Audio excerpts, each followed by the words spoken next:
ओम श्री सद्गुरुदेव भगवान की जय। आज हम जानेंगे धर्म क्षेत्र किसे कहते हैं और कुरुक्षेत्र किसे कहते हैं। तो गीता में श्री कृष्ण भगवान कहते हैं यह शरीर ही हमारा क्षेत्र है, यह शरीर ही एक अखाड़ा है। जब हमारे शरीर में दैवी गुण बहुत ज़्यादा होते हैं, यानी क्षमा भाव, दया भाव, करुणा भाव, प्रेम, संतोष, अंतःकरण की शुद्धता, मन की निर्मलता, स्वभाव में सरलता और ध्यान साधना, ये जब सारे गुण होते हैं तो ये शरीर ही धर्म क्षेत्र बन जाता है। जब इसमें विकार दुर्गुण बहुत ज़्यादा होते हैं, तरह तरह की कामनाएं, क्रोध, लोभ, मोह, अहंकार, राग, द्वेष, जब ये सारे दुर्गुण आते हैं, भर जाते हैं, तो ये शरीर ही कुरुक्षेत्र बन जाता है।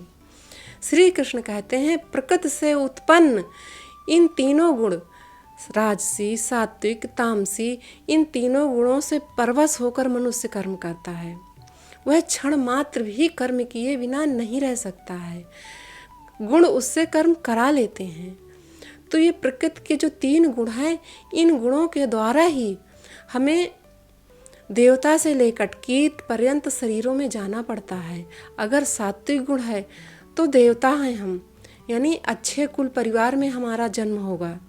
और अगर राजसी गुण है तो फिर से मनुष्य योनि में ही आएंगे, मध्यम श्रेणी के मनुष्य होते हैं वे।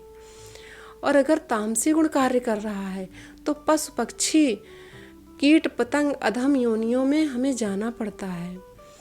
तो अगर हमारे अंदर, हमारे शरीर में विकार दुर्गुण हैं तो हमारा शरीर ही वही कुरुक्षेत्र है। और अगर परम देव परमात्मा में प्रवेश दिला देने वाली दैवी संपत्ति, दैवी गुण, साधना, ध्यान, ये सब कुछ है, तो वही शरीर धर्म क्षेत्र बन जाता है।